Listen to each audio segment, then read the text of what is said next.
Mtazamaji, mbiu ya mgambo imekwishalia, inaashiria kwamba kuna jambo, na jambo lenyewe ni kipindi Afrika Mashariki hapa KTN News, nami Francis Mtelaki. Weekend hii basi tumekuandalia taarifa tele. Ni wiki ambayo kumekuwepo na siku ya mazingira kote duniani, na wiki inayokuja ndipo tunakaribisha dimba la kombe la dunia ambalo linagaragazwa katika taifa la Russia. Kwa taarifa hizo na nyingine basi karibu kwenye kipindi, lakini kabla tuanze na vidokezo. Mataifa tofauti ulimwenguni yasherehekea siku ya mazingira. Maudhui mwaka huu ni kupambana na machafuko ya plastiki. Mkasa wa ndege wasababisha vifo vya watu 10 waliokuwa safarini katika msitu wa Badea, sehemu ya kati mwa Kenya. Baadhi ya watu waanza kutafuta salama nchini Somalia baada ya wengine kuripotiwa kutoweka kaskazini mwa Kenya kwa mazingira tatanishi. If you start at 6 o'clock in the morning, that's the best time to have a bath in this ocean. Na kwenye maisha ya Afrika wiki hii tunaangazia shughuli za jamii ya Wahindi ya kujitakasa baharini kila baada ya miaka 3.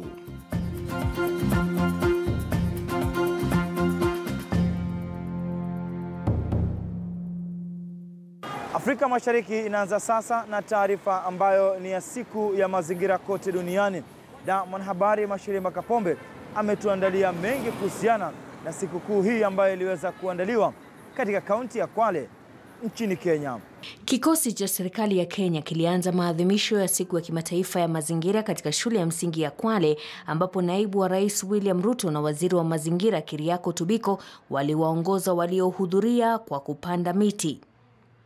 Mada ya mwaka huu ilihusu kupambana na plastiki kutokana na takwimu zinazoonyesha kuwa 80% ya taka iliyo baharini ni plastiki. Naibu wa rais akarejelea umuhimu wa kuwajibikia marufuku ya matumizi ya mifuko ya plastiki ilianza kutekelezwa Kenya Agosti mwaka jana.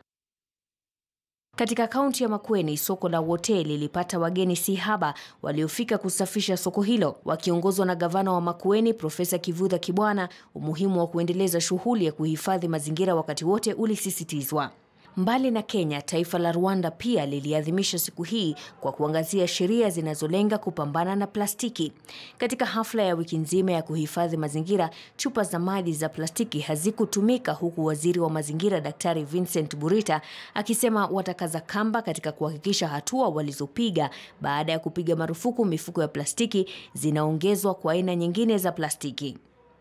Rwanda imesifiwa kama mojawapo ya mataifa yaliyo na mazingira safi barani Afrika, jambo lililochangiwa na utekelezwaji wa marufuku ya matumizi ya mifuko ya plastiki kikamilifu.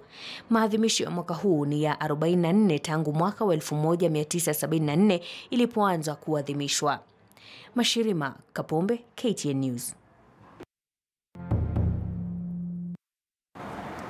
Tukisalia na maswala hayo ya mazingira, lakini nikupeleke katika taifa la Rwanda, na ni kwamba nchini humo kulikuwepo na maandamano ambayo yanapinga uchafuzi wa mazingira, hasa ikizingatiwa kwamba taifa la Rwanda ni mojawapo ya mataifa ambayo yanaongoza katika utunzi wa mazingira. Elvis Kosgei na maelezo. Nchi ya Rwanda imeandikisha nyayo zake miongoni mwa mataifa yaliyopiga hatua, hasa baada ya kupiga marufuku mifuko ya plastiki. Rwanda ni miongoni mwa mataifa nadhifu duniani kutokana na jitihada zake pevu. Na ili kudhihirisha ungangari wake kwenye masala hayo, juma lililopita Kipindi ulimwengu unaadhimisha wiki ya mazingira. Waziri wa mazingira nchini Rwanda Daktari Vincent Biruta alitangaza kwamba tayari wanakarabati sheria ili pasiwepo na matumizi yoyote ya plastiki. Mbali na hayo, paliandaliwa hafla mahususi ya matembezi mjini humo kama njia mojawapo ya kuhamasisha wananchi wa Rwanda dhidi ya uchafuzi wa mazingira. It is possible that to be a new law on plastics. It is possible that to be an amended law. But in any case, we are going to start from the existing law and try to improve on it and target those products we need really to ban or to restrict. Hata hivyo, wadau wanaohusika waliweka mikakati kabambe ya kuhakikisha kwamba sheria dhidi ya uchafuzi wa mazingira zinalindwa. Huku ulimwengu kuhitimisha siku ya mazingira, nchini Rwanda walishikilia uzi kwamba endapo huwezi kukitumia, basi usikiharibu. To win the fight against 2Ps, plastic pollution, That's what we need to do. Because this fight against pollution will help us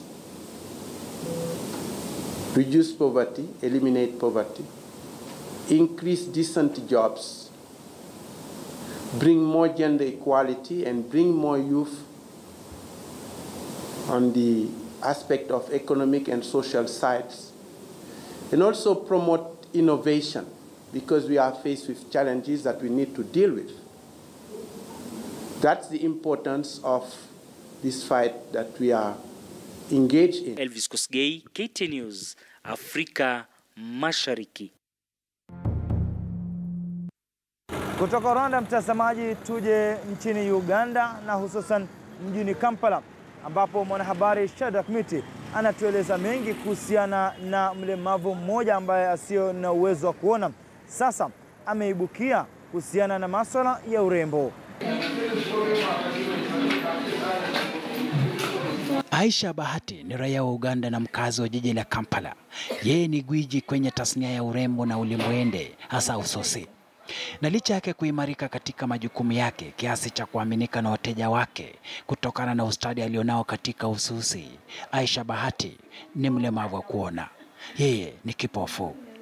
Lakini palipo na upungufu wa macho, mikono ipo. Ndio maana hata katika kujipodoa hamtegemei yote. Yeye hujifanya kila kitu. Si kuchana nywele, kujipaka wanja, wala kujivika mavazi. Yeye hujitegemea. Katika duka lake la ususi, wateja ni wengi tu.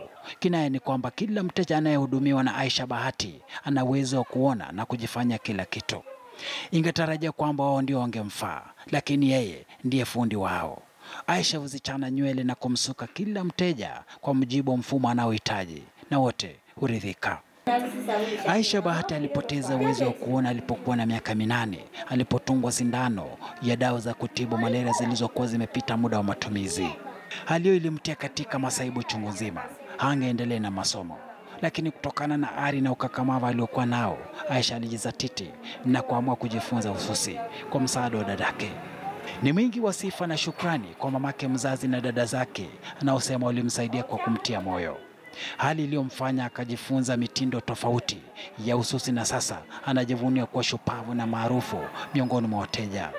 Jaribio lake la awali la kusaka ajira liliambulia patupu kutokana na mtazamo hasi dhidi yake, kwani waajiri wangemdhamini. Lakini sasa yeye mwenyewe ni mwajiri. Wakati mwingine yeye hutambua mtindo anaohitaji mteja wake kwa kuguza tu kichwa chake. Ingawa haja ufikia upeo maazimio yake, anahisi amepiga hatua muhimu maishani. Na sasa anawashauri watu wasio wa kujihurumia, ila wazichangamke talanta zao na vipaji vyao ili wajiimarishe maishani. Shadrack Miti, KTN News, Afrika Mashariki. Tukija nchini Kenya ni kwamba katika wiki hii basi kumekuwepo na matukio ya watoto kubakwa, hasa watoto wa shule. Na mwanahabari Hussein Mohamed amekuwa akilizamia swala hili wiki nzima, na sasa ametuandalia taarifa kwa kina kuhusiana na matukio ambayo yaliweza kutokea hasa katika kaunti ya Nairobi. Kamera zako tafadhali. Usiku wa Jumamosi, mvutano wa wazazi na walinzi wa shule ya wasichana ya Moi, Nairobi. Lango linapofunguka, sauti za hoja na haja, kilio cha wanafunzi baada ya mmoja wao kudaiwa kubakwa. Shule hii ina walinzi 10 na mbwa 2, ikichungwa na walinzi wa Lavington Security. Je, watu hao waliingia vipi, au ni watu wa ndani? Inadaiwa kuwa mwanafunzi huyo alikuwa akielekea kupata chakula cha daku wakati huu wa mwezi wa Ramadhan alipokumbana na madhara hayo. KTN News ilizungumza na wanafunzi ambao kutokana na usalama wao tunazificha sura zao. Ilianza riots kitu kama hapo 5 kwa sababu walikuwa wametutishia na visu. Wakasema tukipiga nduru watatua. So mwenye alikuwa na ripiwa, as in it was just sad. Hii mambo ilikuwa ifikie wazazi. Tulikuwa tumeambiwa tunyamaze. Hata tulikuwa kwa daka tuambiwe kitu yoyote. Sasa tulikuwa hii mambo ndio imekuja kuchukua serious saa zile tumelete riots shule, kwa sababu kama tungeongea hawangesema. Walikuwa wamesema ati hii mambo tunadanganyana. Huyo msichana ati alikuwa amedanganyana, alikuwa na nightmares, mpaka sisi wenyewe tunashindwa how can more than one person anakuwa na the same dream, the same bad dream. Nyufa katika kuta za shule hii aidha zimeibua hisia mseto kuhusiana na jinsi watu hao walipojipata ndani ya shule hiyo ya wasichana. Huku tuhuma zikijiri, wanafunzi wametia wasiwasi kuhusu usalama wao shuleni kwa misingi kuwa miezi michache iliyopita wanafunzi 10 walifariki baada ya moto kuteketeza bweni moja. Matokeo ya yote hayo ni shule kufungwa. This is very unfortunate, and I think it's something that all of us regret. And that's why we're going to begin here at the school to carry out this security assessment. Upande wa pili, shule nyingine ya wasichana ya Huruma. Mwanafunzi huyu ambaye tumemficha ni wa shule ya wasichana ya Huruma anatupa taswira ya hofu aliyopitia chini ya mpishi wa shule ya wasichana hii ya Huruma. He came, pushed us and closed the door. So we asked him why he was doing this, and he started telling us that he wanted a dem, and we told him that if you want a girlfriend you'll have to look for one outside, because here the educated girls, they can't come to flirt with the cook. Tarehe 19 mwezi wa Mei anadai yeye na mwanafunzi mwenzake walijipata katika jaribio la ubakaji lililomwacha pweke na mwenye hofu si haba. Pushed my friend outside, then he locked the door again and he started touching me as I was trying to resist him. So I screamed to my friend, asking her to go seek help. She didn't reach far, came and told us that there were some teachers who were coming, so the cook opened the door and akamuingiza ndani. Hata hivyo mwalimu mkuu anasema kuwa makosa ni ya mwanafunzi. That they went to look for water. Then the lights were switched off by the cook. We had to ask the cook why he had to switch off the lights.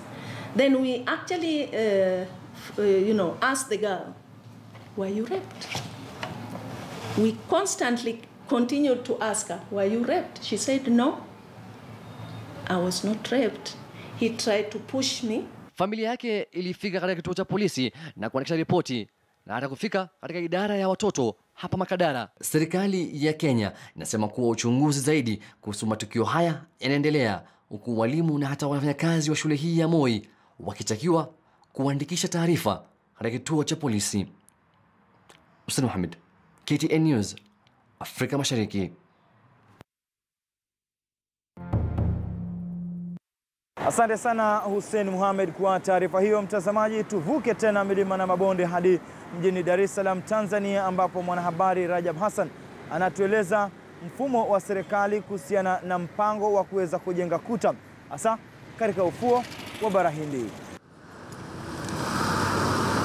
Wakati wa kiangazi Dar es Salaam, mji wa pwani ya bahari ya Hindi, joto huwa kali kufikia nyuzi joto 36.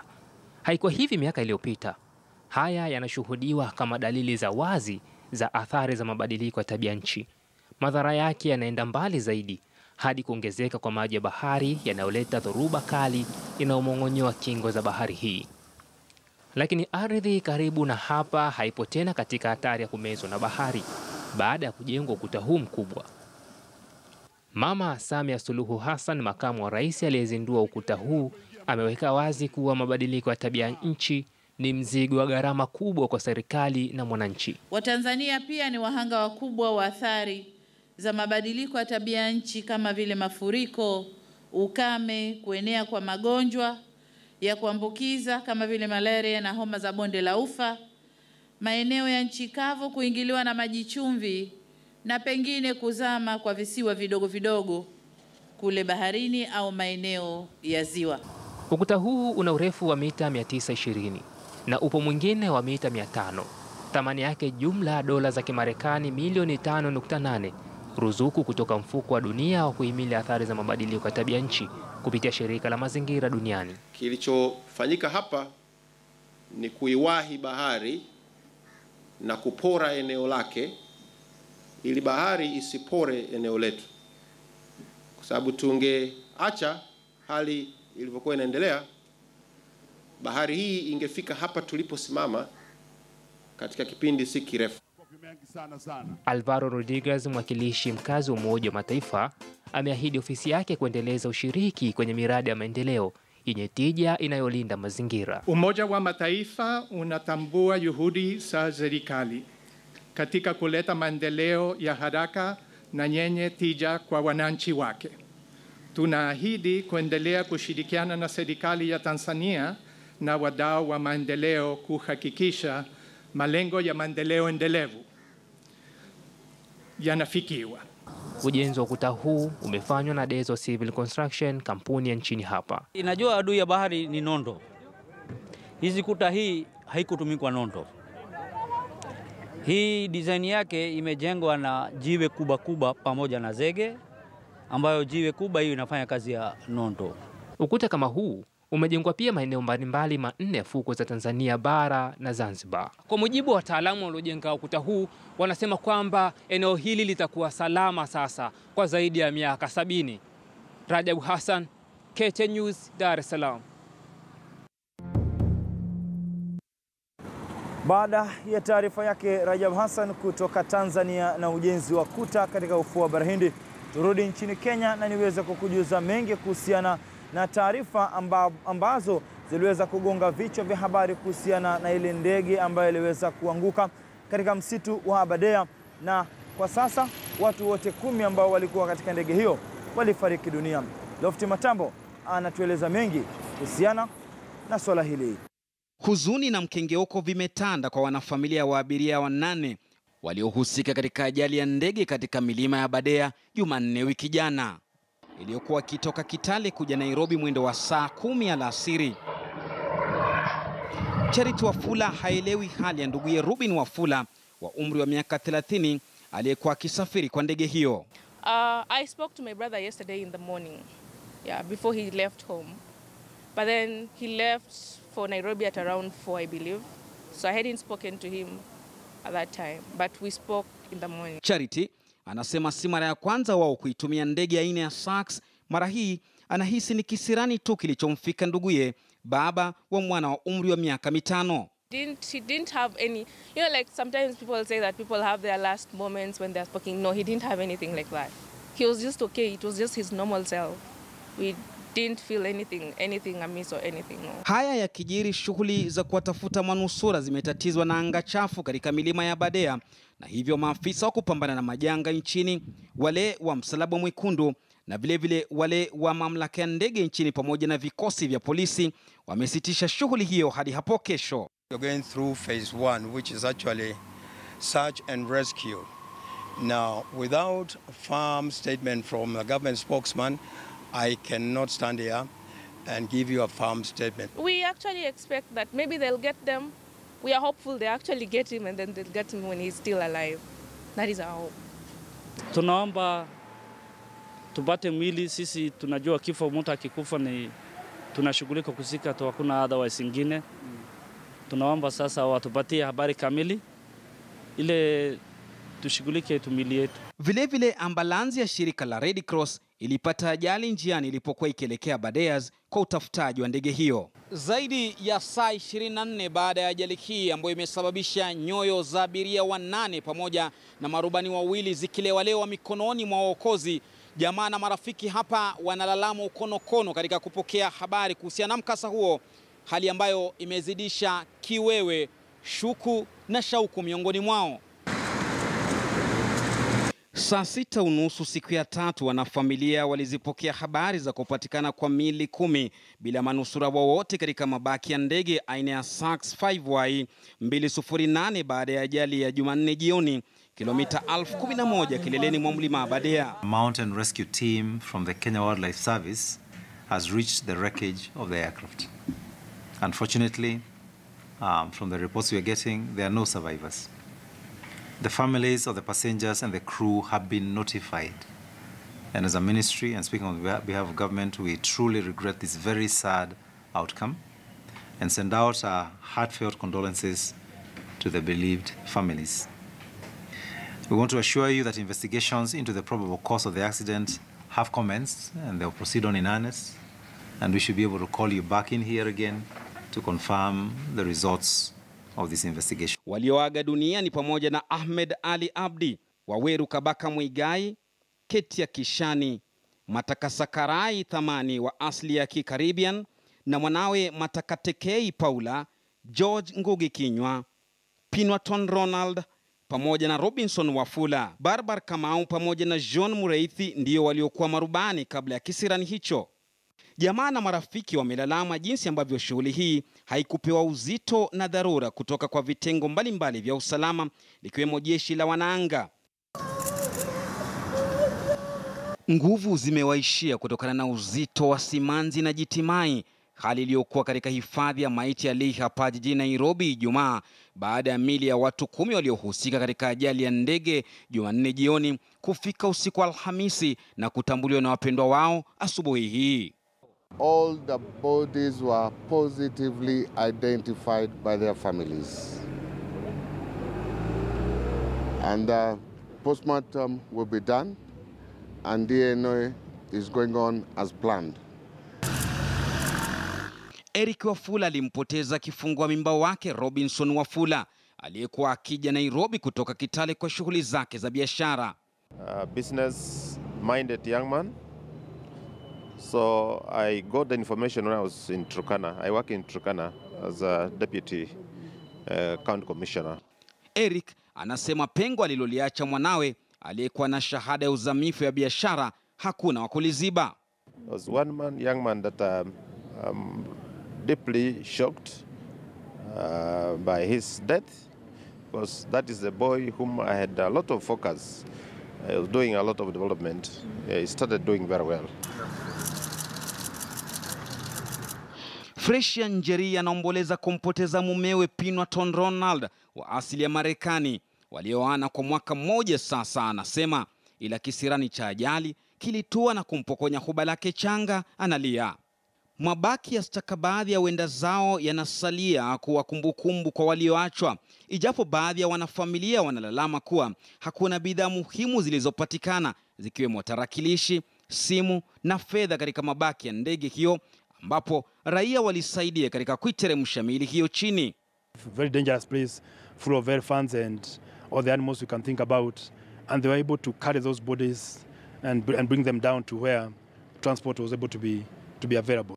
All the 10 bodies have been identified positively by the relatives. We've done post-mortem process on all the bodies, and what we saw is that the bodies had very similar injuries. The injuries were on the head, the chest, and the limbs. And from the pattern of injuries, it's very clear that all of them were involved in a plane crash. We've taken samples for further analysis because of the process, and we've advised the relatives to be free to pick their loved ones for burial, because we've cleared the process. What I would like to tell you that we did the autopsy with the cooperation from very many teams. Hayo yakijiri, mwili wa marehemu Ahmed Ali Abdi umekuwa kwanza kutolewa kwa ajili ya maziko kwa mujibu wa desturi za Kiislamu. Lofti Matambo, KTN News, Afrika Mashariki, Nairobi. Ndipo nakamilisha sehemu ya kwanza ya kipindi Afrika Mashariki. Inarudi katika muda mchache tu ambao tutakujuza mengi kuhusiana na maisha ya Afrika pamoja na mahojiano.